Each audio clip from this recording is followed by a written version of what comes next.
먹어하고 지시합니다.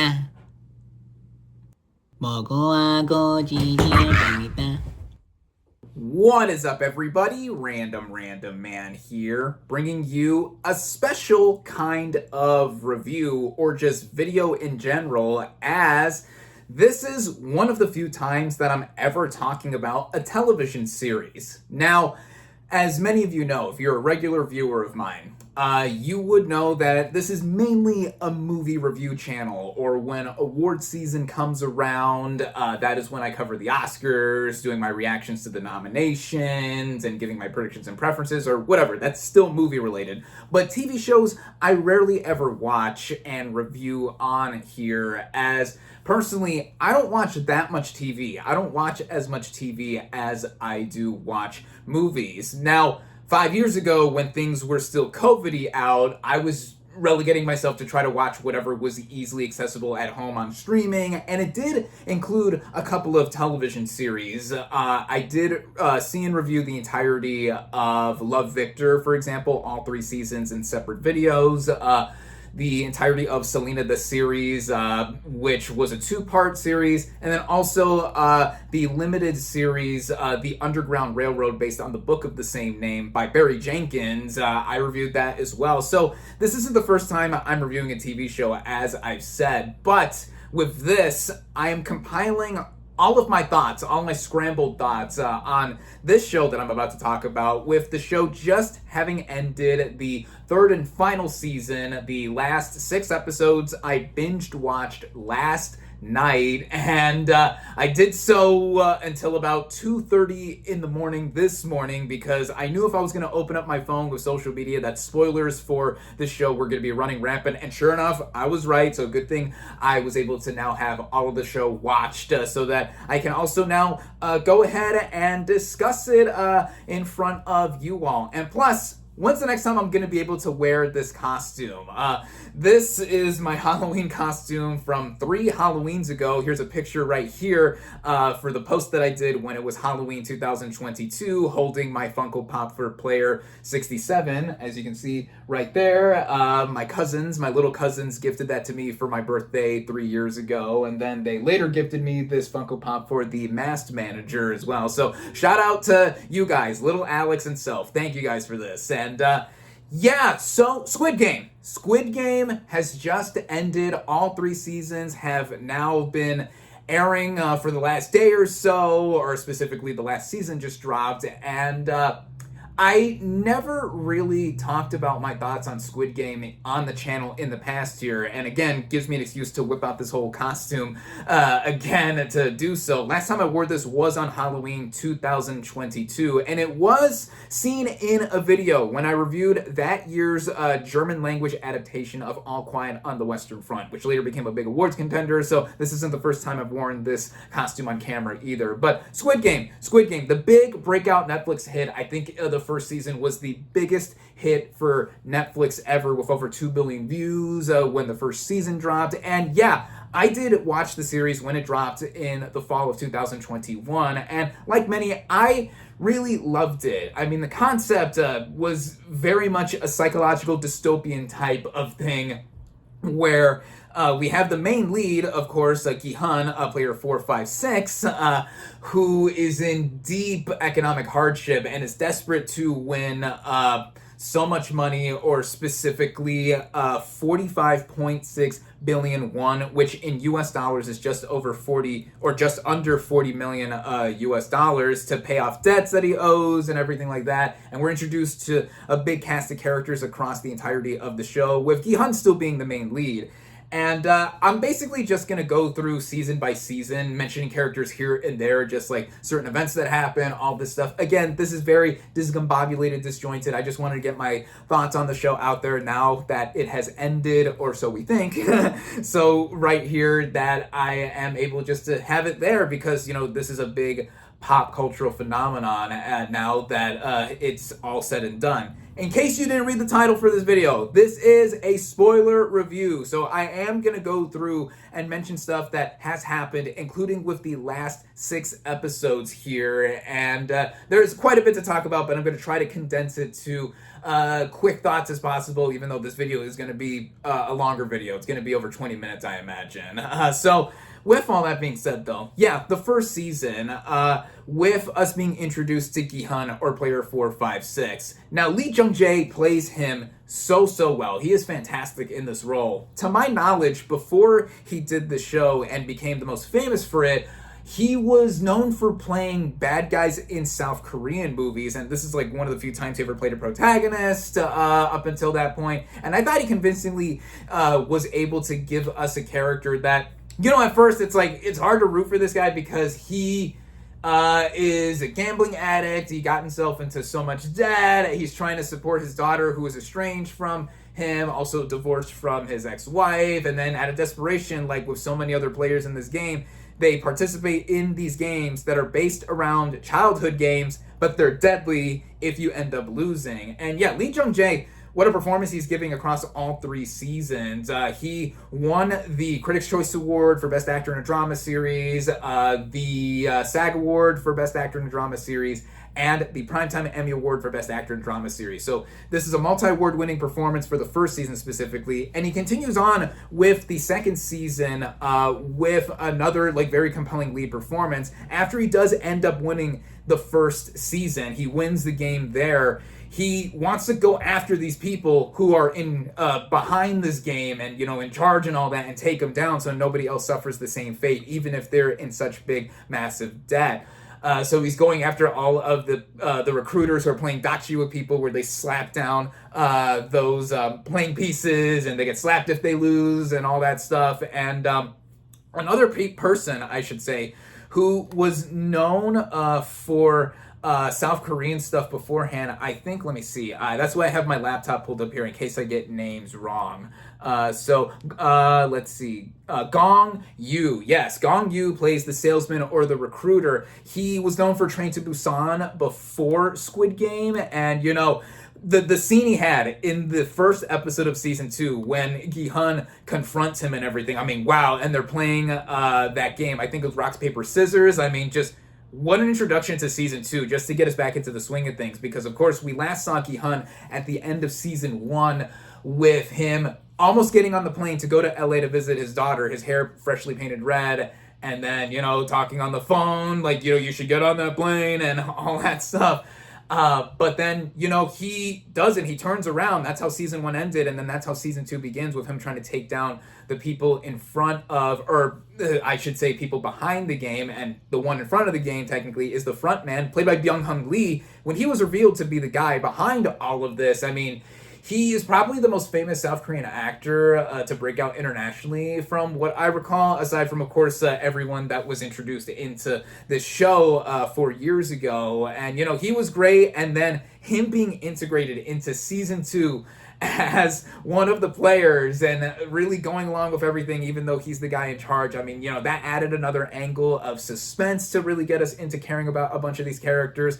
And we have a bunch of characters here that I do want to shout out with the performances. I mean, Park Hae-soo plays a classmate to Gi-hun named Sung-woo, who's also accrued a bunch of debt, and well, he's also trying to escape the police as well too, stealing money and all this other stuff. He's great. He was also Emmy nominated for the show. Ha-joon plays Hwan Jun-ho, a police officer who sneaks into the game in the first season to try and find his brother, who, of course, it was then revealed to be the front man. And then he organizes a search party to find the island or wherever the games are taking place as well, too. He's great. He got a big upgrade, I think, in season 2 in terms of, like, you know, trying to have a more hands-on role. Even though it was mostly in the background, I say big upgrade, but at the same time, there was a lot of stuff that he was doing there with his team, and then also trying to figure out, like, you know, what to do and where to find this island and stuff. And then Jung Ho-yeon as Kang Se-byak, or a player 67. She has my heart. She's still, there we go. She still has my heart here. She was the breakout star of season 1, I thought. Everyone loved her because she was a North Korean defector who plays the games to try and rescue her parents from the border and like try to reunite the family and everything. And I mean, she was awesome on the show, and just it was no nonsense, and everyone was rooting for her as well. So was I, until sadly she made an untimely fate when Sung-woo killed her during some of the last episodes. During the second to last episode of the first season, and then she herself was also Emmy nominated and won the SAG award as well too for best female actor in a drama series, which I lost my mind when. I lost my mind when she won that, because, I was just rooting for her. I loved her. And, former model turned actress. This was her first acting role, too. So I thought that was just amazing to see. And so many other characters as well, too, in season 1. Oh Sung-yu played Oh Il-nam, the elderly man who claimed to have a brain tumor and joined the game. And he turned out to be the creator of the game, dying on his deathbed with Gi-hun. That scene that was ending the first season. I mean, just...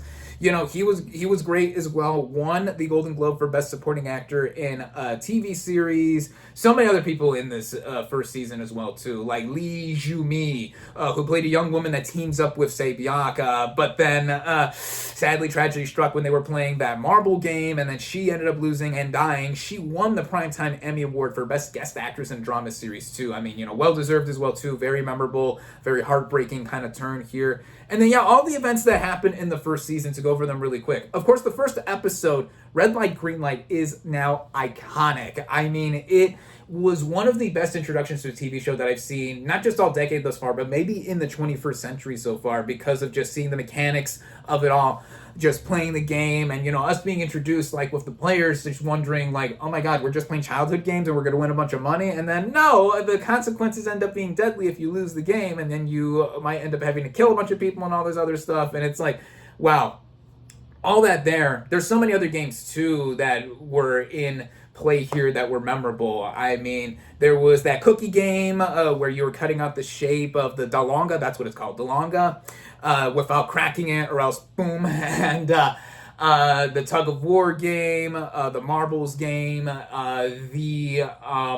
what else was there? There was the glass ceiling. Yeah, the glass floor, I should say. The glass floor one. I mean, that's... Oh, my God. That was suspenseful as well. And then the final game itself being the titular game, Squid Game, which was introduced in the opening scene of the first episode, too. And all of it coming together. And then in the background, we have, like I said, we have the police officer, Hwang, who was trying to find his brother and also just breaking into the game, dressed up as one of the Pink Soldiers. I mean, the Pink Soldiers...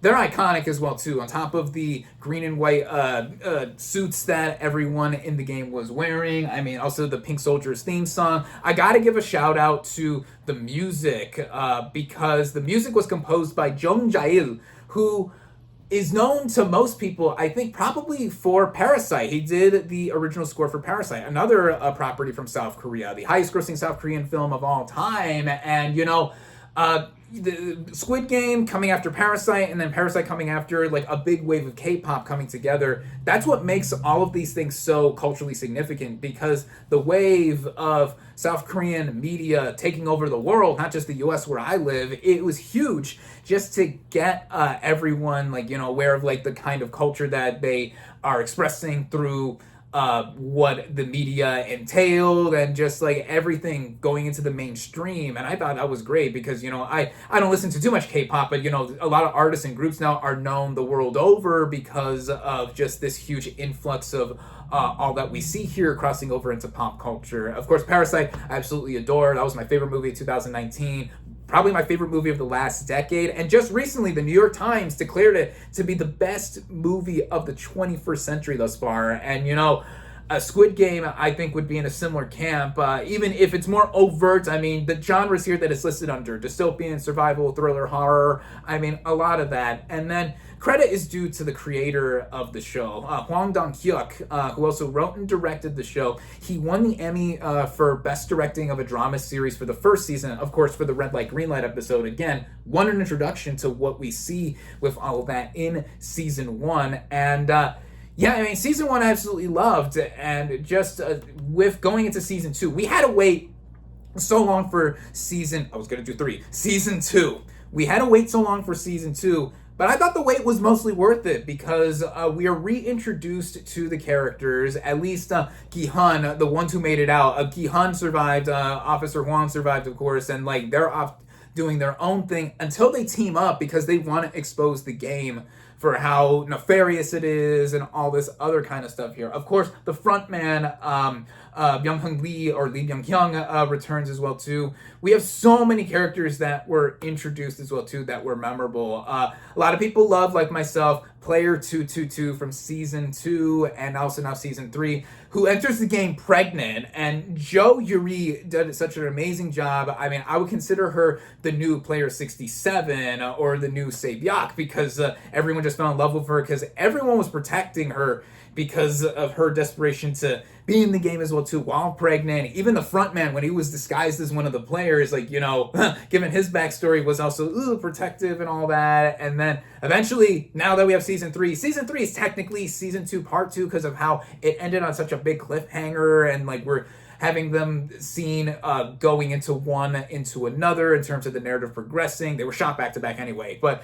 yeah, I mean, yeah, giving birth, Player 222 giving birth to her kid, and now the kid was in the game as well. I'm just like, oh my God, racking up the suspense, basically. And a lot of other stuff with the new players here. There's the mom and the adult son who joined the game because both of them accrued massive depths, of course, and just the sparring that they had between each other in between, I really came to care for the both of them. And then, oh my God, their fates in season 3, I'm like, just so tragic. I mean, with the new games that we see in season 2, there was a lot of them. There was the whole, not obstacle course, but the multi-part game where it included a spinning top, playing Dakji before that, and throwing a stone. Like those games, like that was suspenseful. Seeing like the teams all tied to each other with their legs and doing all of that. I mean, that was very, very memorable. Of course, Mingle, or the merry-go-round, leading to everyone having to go into different rooms with a set amount of people to be in them. I mean, wow, that song became an instant meme and just going around and having everyone be terrified of that game. I mean, like I said, all these are childhood games. I mean, a lot of them, many international audiences would have played as kids as well. I mean, these are specific to South Korea, but you have that, and then season 3 introduced at least a very demented version of hide and seek, and that's what I've mentioned in the fates of, oh my God, the fates of the mom and the son in the game. I mean, the mom had to resort to killing her son. I mean, just, oh my God. Player 007 and the mom, Mrs. Jang, I believe that's her name. Yeah, Mrs. Jang. I mean, I was rooting for her the entire time as well too, because she was just a sweet, sweet old woman, and you know, caring for the characters that were all around here. Even though, you know, she's a feisty woman. She's a feisty woman, and then specifically caring for Player 222, and with season 2, I mean, we see, yeah, like I said, Officer Hwang is in the background trying to figure out what's going on with the whole location of the island, also finding his brother and everything, who's in charge of the games. And then season 3, yeah, basically just a continuation of that with the games going, and then, you know, further consequences happening because of all that ensued from literally the several episodes prior and stuff. And other things that do happen, I think with how it relates to like a bunch of just the themes and the desperation of like greed, humanity. When more players die, the amount of money that is won is just increased, and just going off with everyone just like showing where the real intentions lie. And with season 3 specifically, after Gi-hun, he entered the game and he didn't realize his best friend entered the game as well too, and then sadly by the end of season 2 he's killed, and that left it on a big cliffhanger. And now 6 months later we are seeing season 3, or season 2 part 2. He's basically like in a catatonic state the whole time, and then he's also really pissed at let me see if I can get the character's name right. Player, let me see, 388, who disguised himself, or he faked himself as being a Marine here, and he's just staring at him the whole time in the beginning of season 3 before eventually killing him. And you know, when I opened my phone earlier today, Instagram specifically, looking at my feed and everything, of course there were Squid Game spoilers everywhere, and then also a new meme now of just Player 388 just getting stared down by Gi-hun as he's handcuffed to the side of one of the beds, and oh my god, all that together. Mostly, I think the way the show did flow was well done, especially with season 1. Season 2, season 2 was a different kind of feel because, of course, we're going back into the games, and it did begin again with red light, green light, and Gi-hun, guiding everybody to, not move, like he's covering his mouth so that, he's instructing everyone to run over and go ahead and just do everything they can to live and all that. We also have another news story that was introduced in season 2 that continues in season 3 with this amusement park performer who becomes a pink soldier out of desperation because she comes to care for one of the workers there who has a very sick daughter. And it was cool seeing that perspective of one of the pink soldiers who was doing this out of desperation. It's not just doing it because they are evil or doing whatever like that. Basically, it was this season, seasons 2 and 3, this version of what Officer Huang was doing and him being disguised as a pink soldier trying to find his brother, the front man. And, I liked her character as well, too. A bunch of the characters, again, I liked as well. So many of them. There's the trans character who got a lot of conversations going 6 months ago when season 2 dropped, and I thought she was great. Yes, she's played by a cisgender actor who's presenting as male, who transitioned to be female, but I think the show did that on purpose because this is pre-transition. She's desperate to get money so that she can transition, and then oh my god, her fate as well too. All in that second episode of season 3. A lot of stuff happened that, with the hide and seek game that really just put me over the edge, and just seeing what was going on. It's so engaging. It's just insane.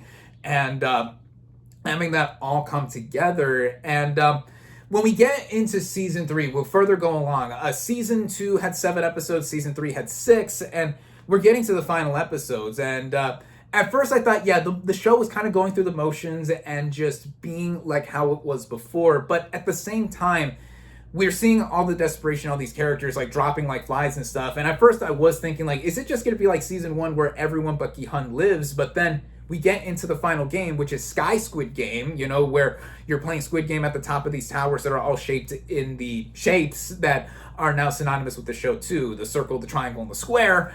And when we see all that going, and we see all those VIPs watching in the background, very stereotypically portrayed, I think. Some people took a couple jabs at that because it's the American ones are just portrayed as all like that. I'm yeah, we Americans are horrible, but but going into the end of the show, at least from what I want to say and wrapping it up, Gi-hun dies. Player 456 does die. He sacrifices himself.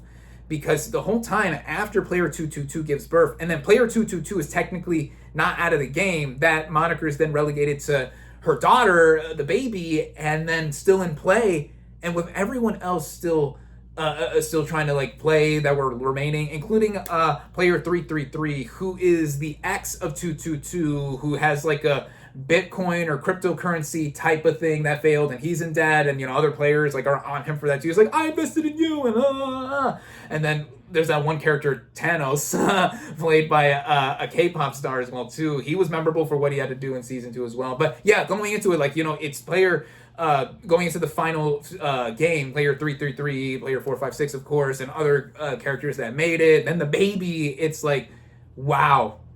And then seeing how it goes at the end, Gi-hun sacrificing himself. And then eventually the island is found with Officer Huang and his team, and then everything shuts down and it keeps going on and just finishing after. It's, I expected the show to end like that in one way, but at the same time I wanted to see how loose ends were put with characters that ended up surviving. That one pink soldier I mentioned who joined to be a pink soldier out of desperation to save the terminally ill daughter of her coworker. And then also, just seeing where the arc ended with the front man. Now, the front man, he's evil. He is the definition of pure evil. But when he does take player 222's daughter and just then leaves her in the possession of her brother, wow.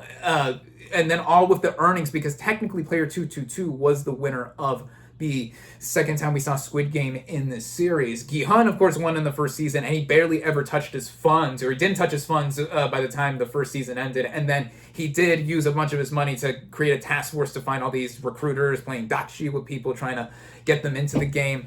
But we see how these ends are tied up. The frontman also tying up loose ends with the daughter of Gi-hun, bringing her the whole getup that he wore when he died after sacrificing himself to have 222's daughter win the game. And then we also have a wrap-up with other characters, too, like the mother of Park Hae-soo's character. Let me see. Let me just double check. Song-woo's mom being in custody of the brother of Kang Se-byuk, because that was one reason, of course, Se-byuk was trying to get in the game, reunite the family. All she had was her and her little brother at that point. And then at the end of season 3, at the end of the show, I should say, you know, he's all grown up and reunited with his mom, which I was like, And then we also do briefly see Player 67 as a hallucination for Gi-hun towards the end of season 3. So I was like, yay! Jung Ho-yeon showed up again from there. And all the loose ends being tied more or less. And then,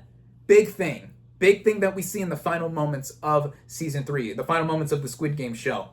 We see the frontman after visiting the daughter of Gi-hun in LA, in Los Angeles.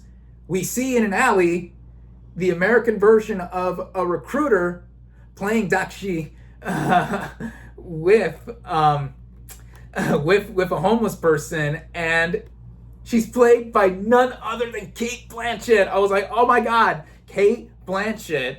And that is hinting at that there's going to be an American version of the show, which I kind of expected that, even with the big success of the show from South Korea going in internationally. We could see the expansion of the series just going on and on and on, and I think, and it's something that I would be interested to see, at least internationally, just to see what kind of childhood games from different countries would be played for deadly purposes, of course. I mean, there's a lot of American games that are played here that are similar to the ones that are played in South Korea, like Gongi, one of the games that was played in the multi-part game in season 2, where, you know, the spinning top was a part of it and throwing the rock was a part of it. That's kind of similar to Jax, but it looks a lot harder. I mean, wow, whoo, that looks ridiculous. I'm curious to see, given that I'm of Mexican descent, yo soy mexicano, I want to see what the Mexican games would be, because those would be ridiculous, and that would be rife for a bunch of comedic content and stuff too. The movie has a sense of humor, or the show, I should say, has a sense of humor throughout, but it's very dark, it's very morbid, of course, going into so many themes. And I mean, with the show overall, I mean, I'm nearing 30 minutes with this. I mean, I said this is going to be more than 20 minutes. Yeah, I'm nearing 30. With the show, for the ups and downs that it had, I think specifically with seasons 2 and 3, I mean, I think it's part of the way that the show was going through the motions, and that some of it was repeating what was doing, what season 1 was doing, I should say, excuse me, this is what I get for doing this in one take.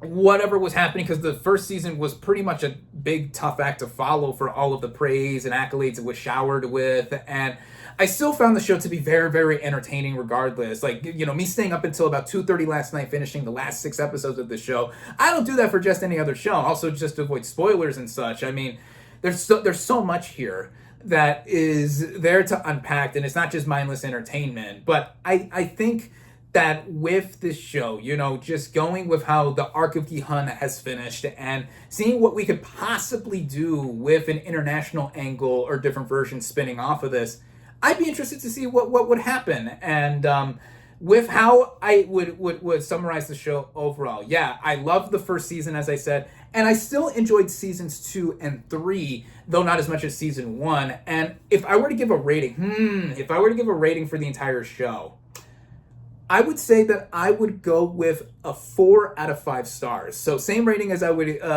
give, or same rating system that I would give with movies. I think I did the same thing when I reviewed all those TV shows years ago. Yeah, I would give this a 4 out of 5 because I really enjoyed it, and combining everything together, just how it's gone from beginning to end. I think it's 22 episodes now that have encompassed the show. It's something that I think is very entertaining, also very timely, and something that gets us thinking about themes of like humanity, like what humans are capable of, greed, and just like all the hardship that are gone through all the hardship that has gone through from every individual who's playing the games, and sadly all the deadly consequences that go with it. But yeah, there you have it. Those are my really discombobulated thoughts on Squid Game, the entire show.